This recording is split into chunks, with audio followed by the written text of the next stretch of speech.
Aves sin nido, autora Clorinda Mato de Turner. Soy la estudiante María Teresa García Gavidia, de Educación Primaria Quinto Ciclo A. La historia empieza en Quilla, un pequeño y tranquilo pueblo andino del Perú. Era una mañana de diciembre, fresca y clara, con ese olor a tierra mojada, ya que un día antes había llovido. El paisaje brillaba y las aves cantaban porque celebraban un nuevo día. En Quilla había una gran desigualdad y era muy evidente, ya que los ricos vivían en casa con techo de teja, mientras los pobres lo hacen en choza de paja. En el centro del pueblo había una iglesia de adobe rodeada de cementerio y palomas. La iglesia también era un lugar donde la gente se reunía para poder chismear. Al sur se encontraba la Quinta Manzanares. Era una casa lujosa que alguna vez había sido del cura Miranda y Claro, construida, dicen los pobladores, que había sido con dinero mal hecho. Ese día Juan Yupanqui cruzó la plaza de Quillac en silencio, con su yunta y sus herramientas. Se detuvo un momento frente a la iglesia y se quitó su sombrero y rezó en voz baja. Luego miró con tristeza a su humilde choza.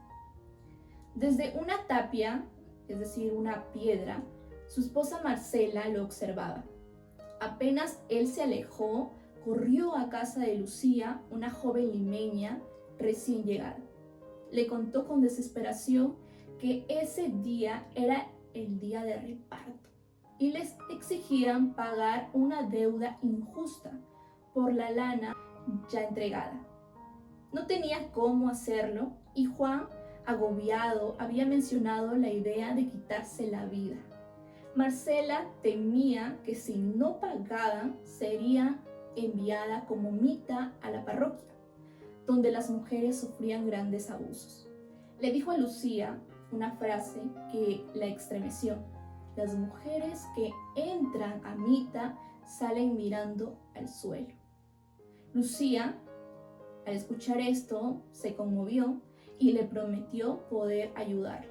Por primera vez, Marcela fue con una chispa de alegría, de esperanza a su hogar.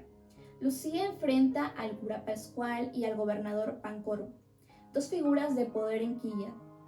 El cura es sucio, arrogante y nada espiritual.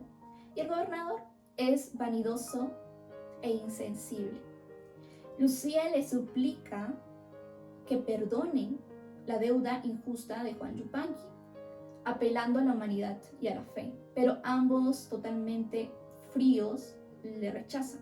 El cura dice que sin esas deudas no podría vivir, y Pancorbo responde que la costumbre es ley.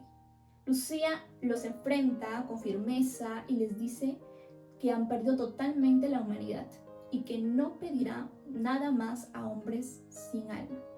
Los despide con dignidad. Al final recibe una carta de don Fernando anunciando su regreso, lo que le da las fuerzas de poder seguir luchando. Marcela regresa a su choza con esperanza, tras ser escuchada por Lucía. Al llegar la tarde, Juan vuelve del campo. Marcela le cuenta sobre la ayuda ofrecida por Lucía.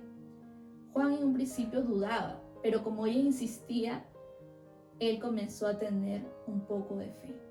Tras el intento de Lucía por defender a la familia Yupanqui, el cura Pascual y el gobernador Pancorbo se retiran molestos, burlándose de sus ideas y acordando que hay que alejar a los marín, aunque con cautela. Más tarde, en una reunión con otros poderosos del pueblo, incluido Esteban Benítez, critica la propuesta de Lucía como una amenaza al pueblo, al orden, bajo el pretexto de proteger las costumbres. Según ellos, sellan un pacto de rechazo hacia los marín. La casa de los marín se llena de alegría por el rezo de don Fernando.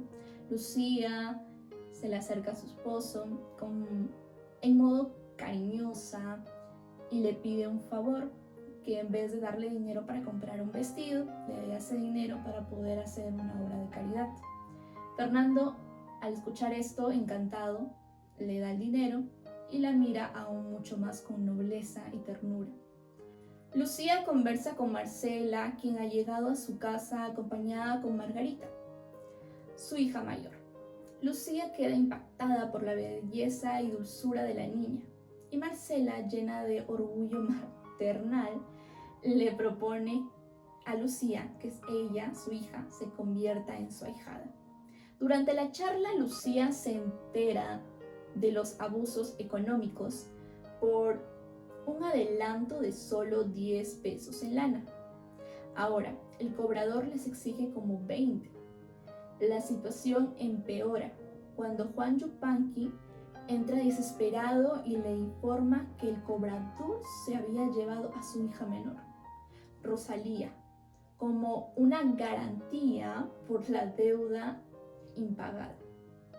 Marcela se descompone en llanto, desesperada. Lucía en ese momento quedó totalmente indignada e intenta consolarlos, pero cuando Juan revela que posiblemente su hija sea vendida en Arequipa, ella en ese momento se desespera y llama a su pareja, don Fernando, y le suplica que actúe, que haga algo. Fernando decide ir con Juan a buscar al gobernador, mientras Lucía calma a Marcela. Le da dinero para poder pagar su deuda con el cura y le consuela como si fuera su propia familia. Don Fernando acude con Juan a la casa del gobernador Sebastián Pancorbo para exigir la devolución de la niña. Al llegar, encuentran a la niña, Rosalía, estaba en un rinconcito. En ese momento Juan va corriendo hacia ella y le da un fuerte abrazo. Y Fernando entra decidido a poder enfrentar al gobernador. Cuando está con el gobernador, Corbo, intenta minimizar el asunto, diciendo que era ya una costumbre del pueblo de retener a las hijas como presión de pago y que el dinero lo debe a un comerciante llamado don Claudio Paz. Fernando, indignado, ofrece firmar una garantía para poder recuperar a la niña y asume la deuda. Pancorbo en ese momento accede y el trámite se resolvió. Mientras tanto, la esposa del gobernador, doña Petronila, entra después de la partida de don Fernando, cuando ya se retiran ellos, y le reprocha fuertemente a su marido por apoyar tantas injusticias. Le recuerda que el ejemplo que debe dar a su hijo y le suplica que se aparte de esas personas y que deje de hacer esas prácticas. Pancorbo, molesto, en todo momento trataba de ignorar y rechazar las palabras que le decía su esposa. Continuando con la historia, Marcela, junto con su hija Margarita, fueron a pagar la deuda del entierro de su suegra a la casa de cura Pascual.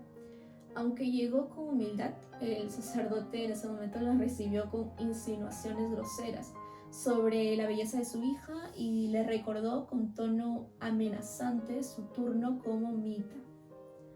Al entregarle el dinero, el cura desconfió del origen y le acosó preguntándole de manera ofensiva, insinuando que había conseguido el dinero de una forma deshonesta. Ella estaba totalmente avergonzada. Marcela aseguró de que tenía la conciencia totalmente limpia, pero terminó al final confesándole que había sido Lucía quien le había prestado el dinero. Al oír esto, el cura se enfureció, se quedó con el vuelto y murmuró con desprecio el nombre de Lucía. Don Fernando regresa con Juan Yupanqui y su hija Rosalía, ya liberada. Al verlos, Lucía se emociona hasta las lágrimas. La escena fue muy conmovedora, fue llena de gratitud, de esperanza. Poco después llega Marcela y Margarita y el reencuentro se dio entre ellos, fue totalmente emotivo. Marcela cuenta, de que el cura la había presionado hasta que confesó que Lucía le había dado el dinero, lo que incomodó un poquito a Lucía, aunque Fernando estaba totalmente tranquilo al escuchar eso. El cura también insinuó que Margarita debía de servir a la iglesia, pero Lucía y Fernando sienten que la niña merece un futuro mejor. Lucía decide ser su madrina y la familia lo recibe con un gran cariño. El cura Pascual estaba totalmente molesto por la ayuda que Lucía le habría brindado a Marcela, y en ese momento decide organizar una falsa reunión social. Invita al gobernador Pancorbo, a Estefano Benítez y a otros aliados. Pero la supuesta reunión pronto se convirtió en una conspiración. Entre copas, confiesan su deseo de poder vengarse de los Marín. Plantean culparlos falsamente, inventan delitos e incluso consideran asesinarlos. Lucía y don Fernando visitan a doña Petronila, donde celebran el regreso de su hijo Manuel. Ahora ya se había convertido en todo un joven prometedor. Toda esa alegría en ese momento, hasta que un disparo rompe la armonía, dejando a todos en tensión. Lucía, inquieta, piensa regresar a casa y Manuel los acompaña. En el camino, admira a Lucía y don Fernando lo nota. Esa noche la pareja no pueden dormir. Ellos sentían de que algo malo iba a pasar. Pasada la medianoche, la campana de iglesia suena con fuerza. ¡Tin, tin, tin! Y era una señal, ¿no?, del ataque que se iba a dar. Todos los pobladores rodearon la casa y en ese momento empezaron a tirar piedras y disparos, acusándolos de delitos falsos. Todo era una trampa, organizada por el cura y el gobernador. Lo que parecía una noche tranquila se convierte en una emboscada mortal. Mientras atacaban la casa de los Marín, en la choza de los Yupanqui, reina la paz. Juan antes estaba tan desesperado, ahora ya no estaba así, ahora ya tenía mucha esperanza, ¿no?, junto a su familia. Y él estaba agradecido con Lucía por su ayuda. Hablan del futuro de Margarita, como hija de Lucía. Marcela siente miedo de perderla, pero Juan la tranquiliza. Lucía sabrá enseñarle a valorar sus raíces. Esa noche cenan juntos con alegría. Durante el ataque a la casa de los Marín, todo fue gritos, disparos y terror. Don Fernando intentaba defender a su hogar y Lucía rogaba poder escapar, pero ya estaban rodeados. Fue entonces cuando apareció Manuel, enfrentando la muchedumbre con valentía. Denunció la manipulación de los líderes del pueblo y su voz logró calmar los ánimos. Poco a poco la turba comenzó a dispersarse. Ya los pobladores se habían calmado. Doña Petronila llegó con un farol y reveló la magnitud de la tragedia. Los cuerpos caídos, había mucha sangre, una destrucción. Juan Yupanqui había sido herido de muerte.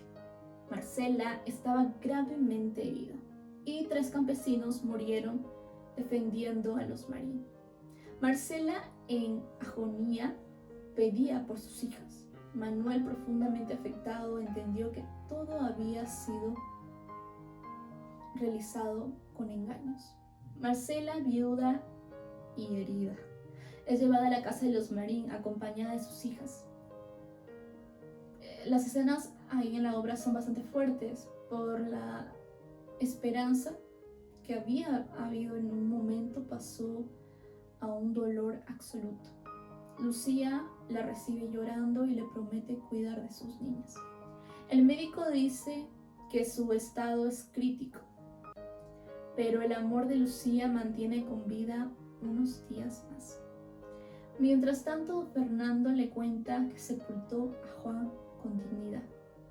Aunque la tumba es provisional, Lucía pregunta por el cura y Fernando, con un sarcasmo, le dice que Pascual hasta celebró un responso por Juan, como si no fuera el culpable, como si nada hubiera pasado. Lo peor, los jueces solo ordenaron recoger piedras como prueba, lo que dejaba en claro la gran injusticia que estaban haciendo. Ahora sí, Manuel enfrenta a don Sebastián Pancorbo, quien intenta fingir con inocencia, ¿no? De que él no había hecho nada. Pero Manuel lo encara con firmeza y le exige que renuncie o será públicamente expuesto finalmente. Corvo cede y deja el cargo. Luego, Manuel va a la casa parroquial y acusa al cura Pascual de ser uno de los responsables del ataque. El cura intenta justificarse y desacreditarlo, ¿no? Pero Manuel se mantiene firme, exigiendo justicia, mas no venganza. La conversación se interrumpe cuando llaman al cura para poder atender a un moribundo. Manuel le recuerda fríamente que cumpla su deber, dejando claro que la impunidad ya no tiene escapatoria. Por otro lado, Marcela agoniza en casa de los Marín. Ella estaba siendo cuidada con mucho amor por Lucía. Antes de morir, le confiesa su temor de dejar sola a sus hijas, a quienes llama palomas sin nido. Lucía le promete que ellas tendrán hogar y familia con ella. Marcela le revela un secreto muy importante y luego pide un sacerdote. El cura Pascual llega a darle los últimos sacramentos, mientras Lucía aleja a las niñas. Margarita, ya consciente, llora en silencio. En ese momento llega Manuel y don Sebastián. Manuel dice que su padre ha renunciado, pero don Fernando, dolido, afirma que eso no basta para poder reparar todo el daño que se había cometido. De pronto Margarita grita: Marcela ha muerto. Todos entran y presencian su último suspiro. Muere rodeada de quienes causaron su sufrimiento. Tras el ataque, el pueblo de Quilla había comenzado ya a abrir los ojos. Muchos indígenas que participaron en ese acontecimiento estaban avergonzados, ¿no?, de poder comprender que fueron manipulados. En la casa de los Marín, el cuerpo de Marcela reposa. En un giro inesperado, el cura Pascual se arrodilla junto a ella, rompe en llanto y le confiesa públicamente su culpa. Habla de su ruina espiritual y del deseo de redimirse, aunque algunos dudan de su sinceridad. Lucía decide poder adoptar a Margarita como su hija, y en medio de ese dolor, Manuel empieza a sentir un amor verdadero por la joven. Lucía y Manuel y don Sebastián organizan el entierro de Marcela, ¿no?, una mujer que murió tras una vida de gran sufrimiento. Llega don Fernando, afectado, y cuenta que el cura Pascual estaba grave, consumido por la fiebre y estaba con gran remordimiento. La noticia inquieta a don Sebastián, quien empieza a temer la llegada de la justicia. Poco después, la campana del templo suena, anunciando con solemnidad la muerte de Marcela. Después de todo lo ocurrido, Quilla estaba vacío. Se había dado el juicio por el ataque a los Marín y había sido una farsa. Puro papeleo y nada de lo que realmente se había investigado. Don Fernando declaró, señalando a los verdaderos culpables, lo que puso nervioso a Estefano Benítez. Ahora se había convertido en secretario del juzgado. Pero como siempre, no pasó nada. Para desviar toda la atención, acusaron a un inocente, a Isidro Champí, y hasta le dieron sus animales a Escoro, uno de los verdaderos cómplices. Manuel, alejado, ¿no?, por la implicación de don Sebastián, no podía dejar de pensar en Margarita. Es más, una noche, vencido por el sentimiento que tenía hacia ella, fue a visitarla con un ramo de violetas. Lucía lo recibió, y al ver a Margarita entre juegos y aprendizaje, Manuel sintió que pertenecía a ese lugar. Al pedirle que deletreara su nombre y el de él, dejó ver su amor en silencio. Pascual, aunque se salvó de la fiebre, seguía atormentado por toda la culpa que tenía. Así que decidió irse de la ciudad y dejar el curato. Justo entonces llegó a Quilla el nuevo subprefecto, el coronel Bruno de Paredes, un hombre muy ambicioso y corrupto. Era más político que justo. Se reunió con don Sebastiano, quien le confesó su renuncia, pero el coronel se burló y le ofreció devolverle el poder fácilmente. Después de visitar a Margarita, Manuel decidió irse a Lima a estudiar, pero también por su amor hacia ella. Lucía anunció que las niñas irían a estudiar allá. Lo sintió como una señal. Antes de irse, le regaló a Margarita un ramo de violetas, como ya lo había mencionado, gesto que selló el inicio de su amor. Lucía y don Fernando le recordaron que siempre sería bienvenido, y Margarita le pidió que regresara. Mientras tanto, Estefano cumplía la orden de arresto y fue a buscar a Isidro Champín, que estaba por salir a tocar el Ave María. Lo detuvieron sin aviso y su familia quedó destrozada. Su esposa ya presentía de que algo malo iba a ocurrir y salió a pedir ayuda. Don Fernando, viendo que la situación en Quilla era cada vez más tensa, decidió irse del pueblo. No quería que su hijo, pues Lucía ya estaba embarazada, naciera en un lugar de corrupción y violencia. Le propuso a Lucía mudarse a Lima y luego a Europa, y ella aceptó con alegría.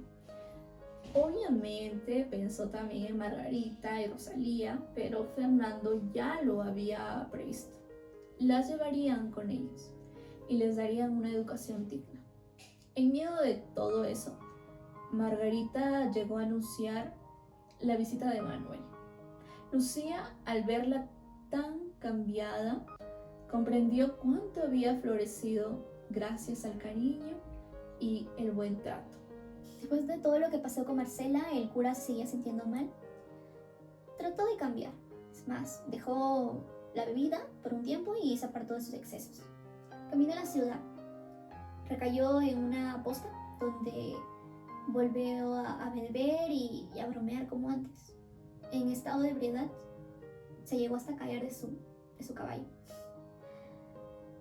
Muere, solo, enfermo y sin honor, en un convento atendido por frailes. Esa misma noche Manuel vivió un momento bastante duro. Su padrastro había estado borracho y había agredido a su madre, y él tuvo que condenarlo. Luego abrazó a su madre, doña Petronila, que lloraba con el corazón roto. Fue ahí donde ella le confesó, ¿no?, de quién era su verdadero padre y haberlo criado bajo la sombra de Pancor. Manuel, con una visión bastante clara, le propuso algo, de revisar su economía, buscar ya una independencia y empezar de nuevo. Quería dejar todo atrás, Manuel, ya no quería seguir viviendo así. Entonces su madre le contestó algo importante, ¿no?, de que había ahorrado 10,000 soles para él durante años. Eso lo emocionó. Con ese respaldo, decidió volver a estudiar Derecho y construir una vida digna. En Quilla, el subprefecto Bruno Paredes se había obsesionado con Teodora, una joven fuerte y comprometida con otro hombre. Usó su poder y organizó fiestas con tal de que ella estuviera ahí y él pudiera aprovecharse acercándose a ella. Teodora lo notó y se lo contó a su padre, Gaspar, quien, lejos de indignarse, decidió aprovechar esa situación. Bastante astuto el hombre, ¿no?, dejando que el subprefecto creyera que tenía el control.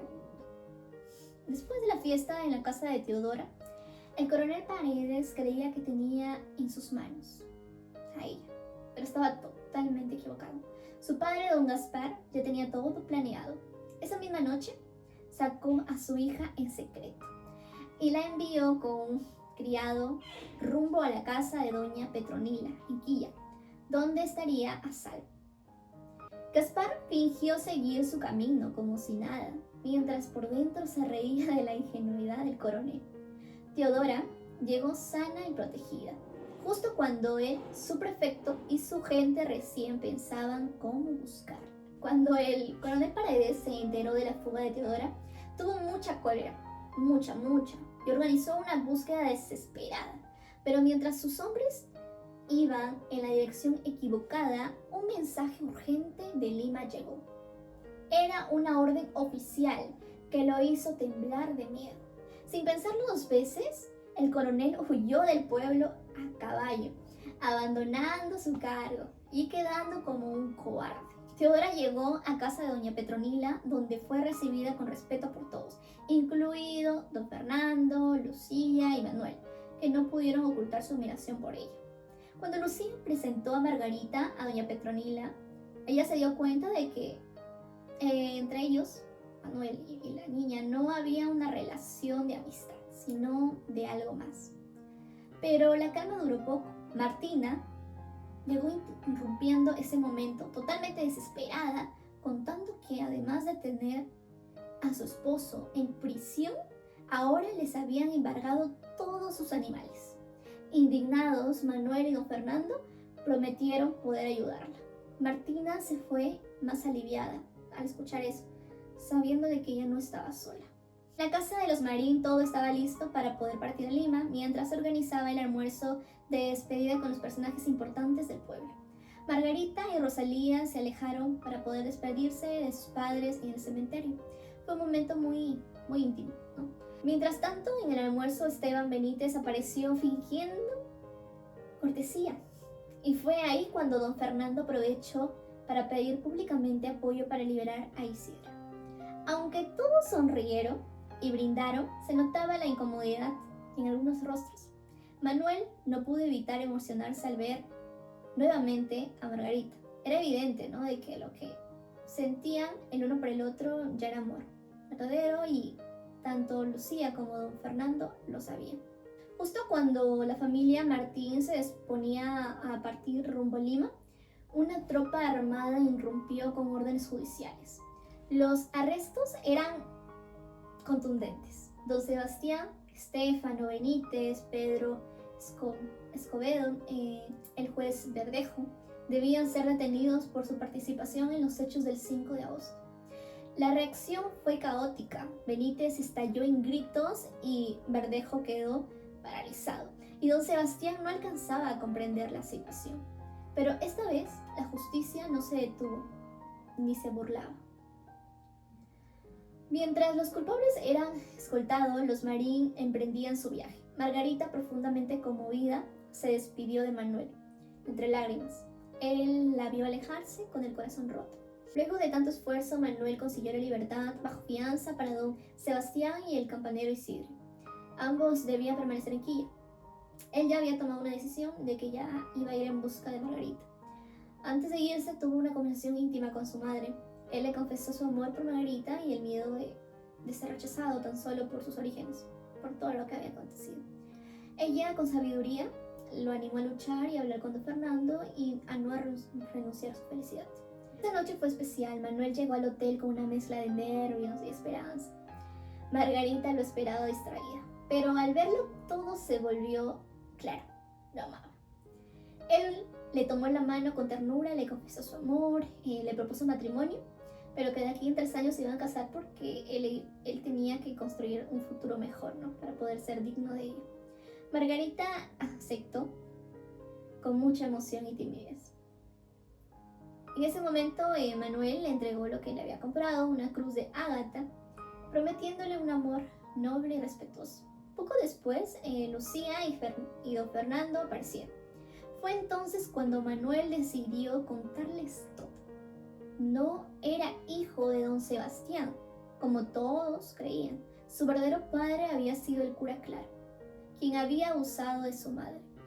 En ese momento todo el ambiente se volvió tenso. Lucía no podía evitar emocionarse.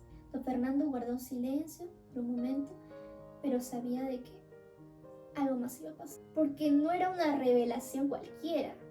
Lo que estaba diciendo Manuel era bastante fuerte. Por lo que después don Fernando, con un rostro serio, una voz contenida, confesó que Marcela antes de morir le había dicho que Margarita también era hija del cura Claro. La verdad cayó en ese momento como si fuera un rayo. Manuel y Margarita, que segundos antes se habían prometido amor eterno, descubrieron que eran hermanos. La reacción fue instante porque ambos se quedaron en shock, se llegaron a mirar. ¿Mi hermana? Dijo él. Mi hermano, decía Margarita, con un gran dolor profundo. Lucía lloraba. Don Fernando apenas podía sostenerse. Ese amor tan puro que había nacido desde el día que llegaron a conocerse por primera vez se había roto. Y así, lo que parecía el comienzo de una historia feliz se convirtió en una herida que el tiempo tardaría mucho en cerrar. Y eso es todo. Espero que les haya gustado este video.